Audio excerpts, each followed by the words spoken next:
But another disturbing event, you were talking about people being followed around. Tobias Ellwood last night had a whole bunch of demonstrators outside his house where he was with his family and his children. And the police basically didn't move them away. They just said, well, they've got a right to protest. I mean, I've never seen anything like this situation in Britain. Well, I mean, it's, you know, it's a bit like what Jack Wallace-Simons writes about in his book Israelophobia, that there is such you have to question why there is such an obsession with Israel over any other state that enacts, you know, things that you might disagree with. And, you know, the thing that's really annoying me about the Graham Jones comments is that I don't have a problem with someone saying F Israel or criticising Israel or whatever. That's fine. That's, you know, I don't think that's obviously anti-Semitic. The thing that was anti-Semitic, what he said, which no one seems to be picking up on, is that he suggested that Jews who, you know, live in here, British Jews, who want to go and defend and help their fellow Jews at a time when they are being murdered for being Jewish, you know, that stand against Hamas, that was something that they should be locked up for. His opposition was to the idea that Jews should stand up for themselves. That was the suspect part for me, not the criticising Israel. And we've had the last 24 hours, I did a bit of radio last night, has been sort of lots of people sort of chin-scratching saying, well, the IHRA definition says this, and shouldn't you be allowed to criticise Israel? And it's like, you're missing the point. The point was that he was saying it's bad to go against Hamas. And that's been our problem all along. On all of these protests, and the reason why, you know, I have lots of criticism of Israel, but I wouldn't join any of those protests because they seem to be incapable of criticising Hamas, and that's surely the most important thing to do today. And which is exactly why many people in the Labour movement, not necessarily MPs, but other people in the party, won't actually admit that Hamas is a terrorist organisation. And you're right. You know, we spoke about this a little bit yesterday. You know, the suggestion that the IDF is exactly the same as ISIS is pretty offensive, really. It's just insane. It's just, you know, it's a genuinely you know, regular army which is put together by a democratically elected government in a country which is the only country, I think, in the entire region of the Middle East which doesn't have a dictator that chops people's hands off when they go stealing things. You know, I mean, the idea that you're somehow saying to people who are going to fight for their nation, because many of them are dual citizens, that they're doing exactly what Shamima Begum did and what various people, jihadis, did. I mean, it's absolutely mad, isn't it?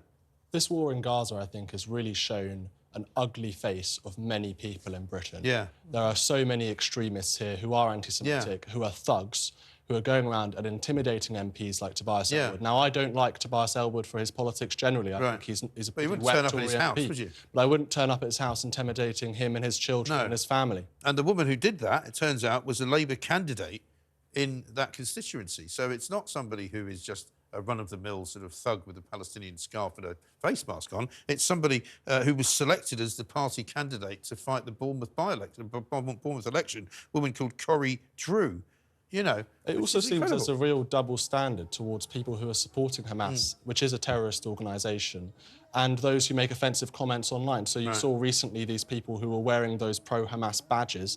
They got sentenced recently, but they kind of got off quite lightly. Yeah, because the judge was clearly a complete moron. Exactly. Whereas he, in those same instances of people saying offensive things over WhatsApp or sending offensive messages, he sent them to prison. It seems like a complete double standard. Well, we started the show this evening with Israeli man, and we'll talk about it a little bit later on in the show, who was hounded and shouted at in a comedy club because he refused to stand up and applaud the Palestinian flag for pretty good reason, because he's an Israeli who used to live in Israel, and he's come to London to have a life which he would hope would be relatively trouble-free.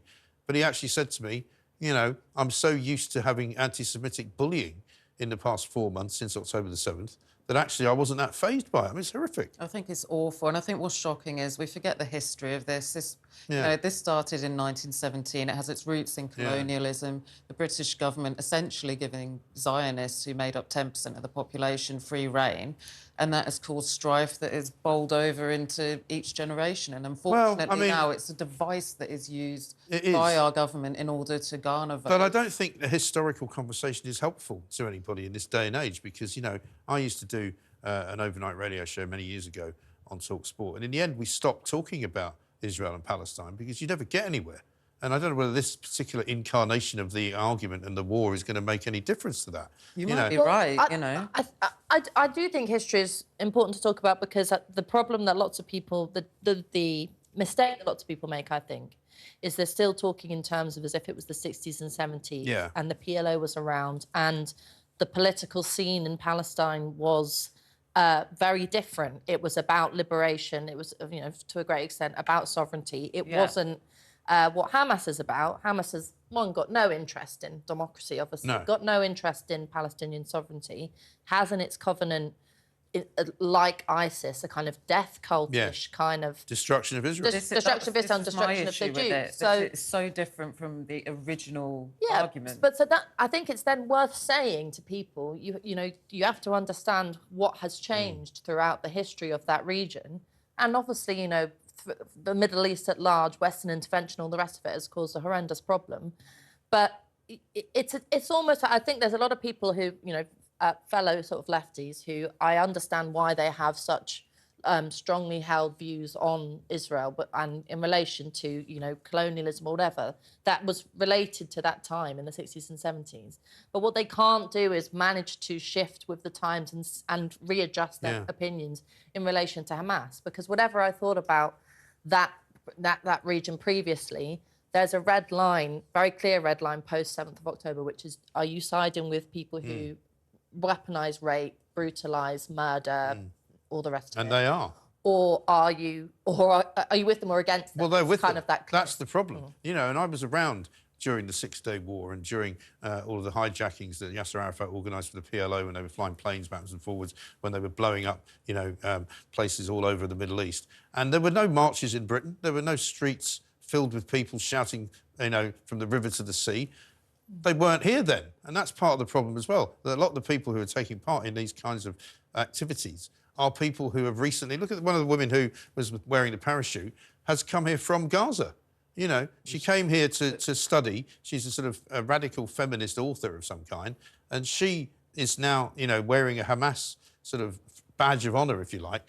But she's living in this country. But, Mike, I would say as a British citizen who is has an immigrant father, my father's Egyptian. Lots of people have immigrant fathers. I am from a Christian family and I've seen the impact directly that certain strains of Islam has on society. But what concerns me is that people are going to go down this route of extremism again. They're going to liken, you know, the teachings of the Quran with Hamas, which is wrong. And, you know, Islamophobia was a huge problem in Britain.